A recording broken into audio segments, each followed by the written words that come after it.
जो सर्वोच्च गुण संपन्न दिवस है, जो संपूर्ण जगत के स्वामी पुरुषोत्तम भगवान का अत्यंत प्रिय दिवस है। जो भी इस दिन व्रत का संकल्प लेता है वह इस भौतिक जगत से पूर्णतया मुक्त होने का अधिकारी बन जाता है। एकादशी व्रत की महिमा इतनी है कि उसकी गणना कर पाना असंभव है। यह एक ऐसा व्रत है जिसका नियम पूर्वक पालन करने से अन्य सभी व्रतों और उपवासों का फल अपने आप मिल जाता है। और फिर इस बार आने वाली श्रावण मास की सर्वप्रथम एकादशी अत्यंत पवित्र और कल्याण करने वाली है। इस एकादशी का नाम है कामिका एकादशी। तो आज की इस वीडियो में हम आपको बताएंगे आखिर ये एकादशी कब आ रही है, कैसे उसका पालन करना चाहिए और इस व्रत का पालन करने से मनुष्य को कौन सा पुण्य फल प्राप्त होता है। तो चलिए आज की इस कामिका एकादशी विशेष वीडियो का आरंभ करते हैं। प्रत्येक वर्ष श्रावण मास के कृष्ण पक्ष में आती है कामिका एकादशी। जो भी मनुष्य इस व्रत का पालन करता है उसे हिमालय में केदारनाथ या वन सागर सहित संपूर्ण पृथ्वी के दान से भी अधिक महान फल प्राप्त होता है।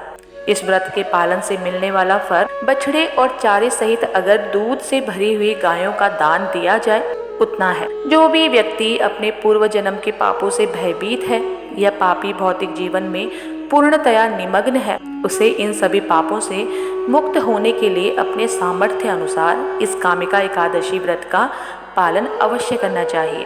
और ऐसे ही पुण्य प्रदायिनी कामिका एकादशी इस बार आ रही है 31 जुलाई 2024 बुधवार के दिन। इस दिन उत्तर भारत के समय सारणी अनुसार ब्रह्म मुहूर्त का समय है प्रातः 4:07 और सूर्योदय होगा सुबह 5:04 पर। एकादशी तिथि आरंभ हो रही है 30 जुलाई 2024 मंगलवार के दिन शाम को 4:04 से और पूरी होगी 31 जुलाई 2024 के दिन दोपहर को 3:55 पर। अगले दिन द्वादशी पर यानी 1 अगस्त 2024 गुरुवार को पारण करने का समय रहेगा प्रातः 5:04 से लेकर 10:01 के बीच में। इस बार यह कामिका एकादशी तिथि भले ही प्रारंभ हो रही है 30 जुलाई मंगलवार को शाम को 4:04 पर, लेकिन क्योंकि 30 को यह एकादशी सूर्योदय के बाद प्रारंभ हो रही है इसलिए हम उसका पालन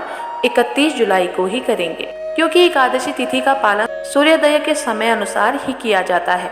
किसी भी एकादशी का पालन करने के लिए उस तिथि के समय में सूर्य उपस्थित होना आवश्यक होता है। तो इसलिए किसी भी प्रकार के संशय में मत रहिएगा।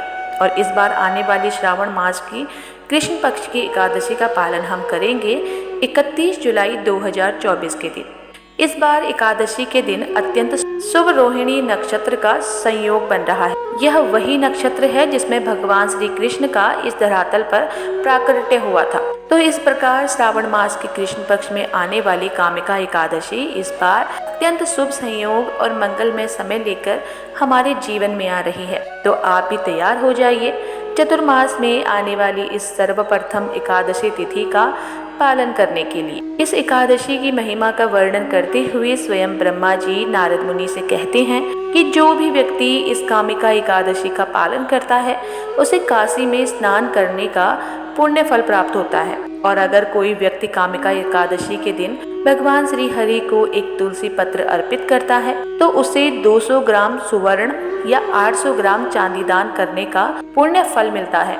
यह तो हुआ वर्तमान जीवन के लिए, लेकिन इस दिन तुलसी पत्र अर्पित करने वाले व्यक्ति को मृत्यु के समय यमराज के दर्शन भी नहीं करने पड़ते हैं। और इस एकादशी के दिन यदि कोई व्यक्ति भगवान विष्णु को घी का दीपक अर्पित करता है तो उसके सभी पूर्वज उच्च लोकों में जाकर दिव्य अमृत का पान करते हैं। अगर आप चतुर्मास का पालन कर रहे हैं तो यह एकादशी आपके लिए सबसे महत्वपूर्ण है। आप अपने आध्यात्मिक कार्यों को अनेक गुना बढ़ा सकते हैं। अगर आप संपूर्ण चतुर्मास का पालन नहीं कर रहे हैं तो कम से कम आपको चतुर्मास में आने वाली प्रत्येक एकादशी तिथि का नियम पूर्वक पालन अवश्य करना चाहिए। इससे आपके अपने भक्तिमय जीवन में प्रगति करेंगे और भगवान श्री कृष्ण की विशेष कृपा भी आपको मिलेगी। अब देखिए चतुर्मास की यह विशेष एकादशी इसलिए उसका पालन भी विशेष होगा। तो आइए अब देखते हैं कि इस कामिका एकादशी का पालन करने की विधि क्या है। जो भी व्यक्ति एकादशी व्रत का पालन करता है उसे दशमी के दिन से ही अपने शरीर, मन और चेतना को इस व्रत के लिए तैयार करना चाहिए। दशमी के दिन संध्या के बाद अन्न युक्त भारी भोजन नहीं लेना चाहिए। अपने मन को और इंद्रियों को नियंत्रण में रखते हुए अधिक से अधिक तपस्या करते हुए इस व्रत का पालन करने का निश्चय करना चाहिए। दशमी के दिन रात्रि में जमीन पर सोएं, ब्रह्मचर्य का पालन करें और भगवान श्री हरि का स्मरण करते हुए रात को जल्दी सो जाएं। अगले दिन प्रातः ब्रह्म मुहूर्त में उठकर स्नान इत्यादि से स्वयं को स्वच्छ कर लें। अब देखिए, आप में से कई लोगों के मन में यह प्रश्न उठता है कि क्या एकादशी के दिन धो सकते हैं, दांत साफ कर सकते हैं इत्यादि। बिल्कुल कर सकते हैं। अपने शरीर की स्वच्छता के लिए जो भी मूलभूत आवश्यक वस्तुएं हैं उन्हें करना ही चाहिए। जितनी शरीर की स्वच्छता होगी उतनी ही मन की स्वच्छता बनाए रखने में सरलता होगी। प्रातःकालीन दैनिक कार्य समाप्त होने के बाद अब अपने घर में मंदिर है या पूजा का स्थान है उसे जाकर स्वच्छ करिए। भगवान की मंगला आरती करिए। के बाद भगवान के समक्ष जाकर हाथ में काजल ले और एकादशी का संकल्प लेते हुए इस मंत्र का उच्चारण करें। एकादश्यम निराहार स्थित्वा अहम परेहनि भोक्ष्यामि पुंडरीकाक्ष शरणं मे भवाच्युत। हे कमल के समान नेत्रों वाले भगवान अच्युत, मैं संकल्प लेती हूँ कि संपूर्ण अन्न का त्याग करके मैं इस एकादशी व्रत का पालन करूँगी। क्या आप मुझे अपनी शरण प्रदान करिए। लेने के बाद अब तुलसी देवी की पूजा आराधना करें। देवी वास्तव में हमें भगवान श्री कृष्ण के पास लेकर जाती है, क्योंकि वे स्वयं भगवान की शुद्ध भक्त हैं। ये तुलसी देवी को जल अर्पित करें, उनके समक्ष दीपक जलाएं, उनकी 4 बार प्रदक्षिणा करें। उसके पश्चात तुलसी देवी के समक्ष बैठकर पवित्र हरिनाम का जप करें। हरे कृष्णा कृष्ण कृष्ण हरे हरे, हरे रामा हरे रामा हरे हरे मंत्र का ध्यान पूर्वक और श्रद्धा पूर्वक जप करें। एकादशी के दिन अधिक से अधिक हरे कृष्ण महामंत्र का जाप करने का विशेष महत्व है। संपूर्ण दिन के दौरान उपवास का पालन करें।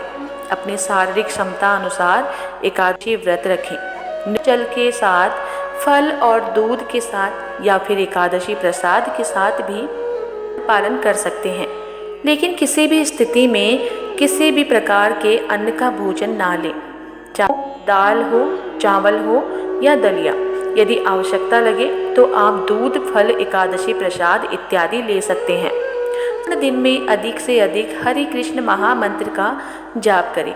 किसी भूत वक्ता से श्रवण और श्रीमद् भागवत और भगवत गीता जैसे ग्रंथों का पठन करें और फिर एकादशी के अगले दिन द्वादशी पर निर्धारित समय में नियमों का पालन करते हुए एकादशी व्रत का पारण करें। इसका पारण कैसा करना चाहिए, उसकी संपूर्ण विधि जानने के लिए आप इस चैनल को सब्सक्राइब कर सकते हैं। तो चलिए, श्रावण मास की यह प्रथम एकादशी का श्रद्धापूर्वक पालन करें। हरे कृष्णा।